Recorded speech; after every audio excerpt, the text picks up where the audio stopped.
Senior Deputy Governor, thank you for coming on. I really appreciate this. My pleasure, Peter. So the public consultations have now kicked off, and I wonder, before we get into what this means and how it's going to work, I wonder if you can just tell me what you hope to accomplish in hearing from Canadians on this subject. Well, we've been researching a digital dollar for quite a while now, and we're at a point where we need help from Canadians. We need to understand what Canadians want out of a digital dollar. And so we're launching a very broad consultation where we hope to hear from as many Canadians as possible. We're sort of at that in-between stage of doing and talking about doing. And I'm still trying to figure out at the heart of this, why this is something we need to be doing. What is the point of all of this? Yeah, great question. So I'd say a couple of things, Peter. First of all, as you know, as Canadians know, we're increasingly making use of different forms of payment and a lot of digital forms of payment. But Canadians still like their currency. About 20% of transactions, retail transactions in stores, are still cash. And so what we're looking for is a way that Canadians can get some of the benefits of cash in their wallet, but some of the benefits of technology. When I told people I was doing this, most people's first assumption is that this has something to do with Bitcoin or Ethereum or Dogecoin or whatever.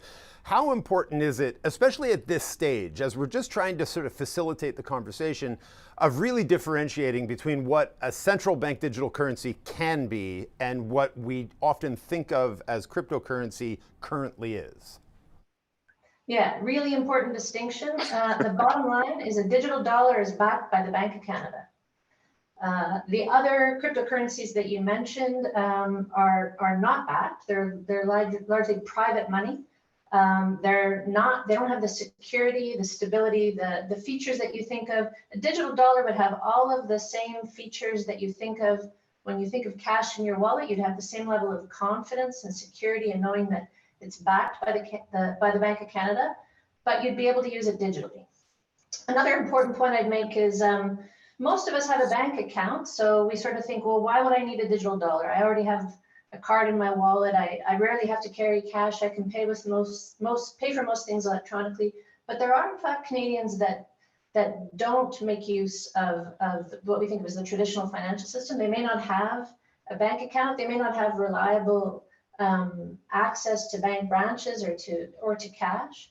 So this would give them an alternative. So you would be able to do all the things you do with paper money right now, but you'd be able to do it digitally. So you could make cash transactions online, for example. You wouldn't need an intermediary. You wouldn't need a bank to be between you and your purchase online.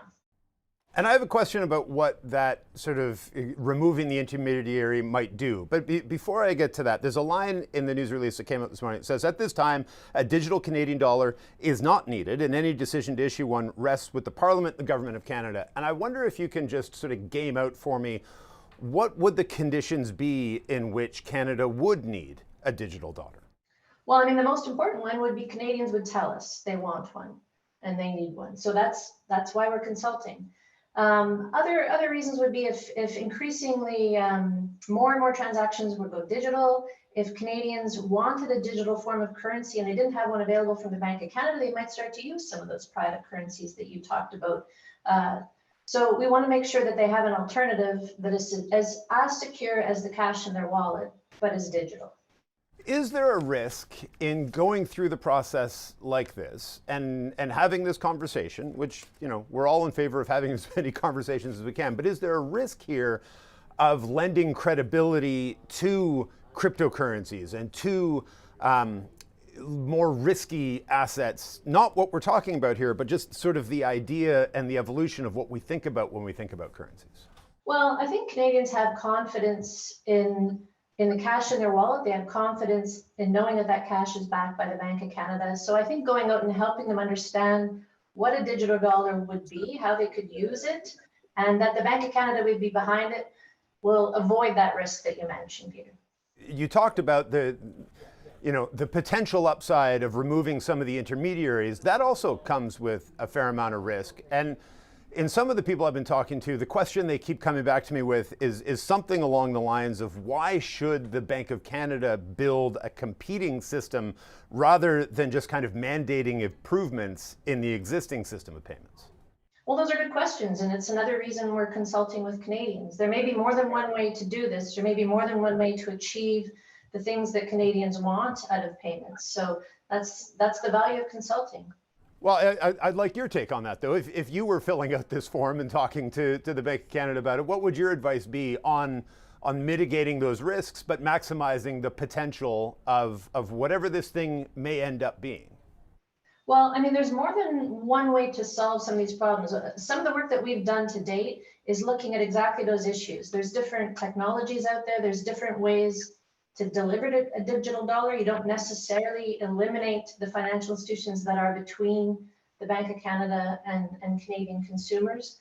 So there's more than one way to get there. And again, that's the value in consulting. We've done enough work now to sort of understand broadly what the options are, the different opportunities in existing technology.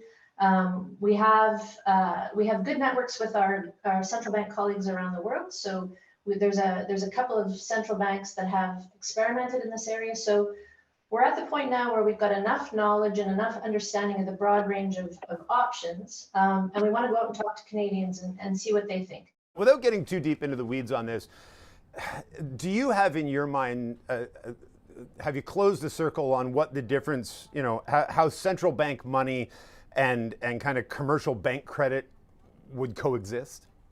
The way I think of a digital dollar is it's an alternative to the cash in my wallet. I could still have the cash in my wallet. We have no plan to get rid of cash. So this isn't an exercise in replacing anything. It's really more an exercise of adding something.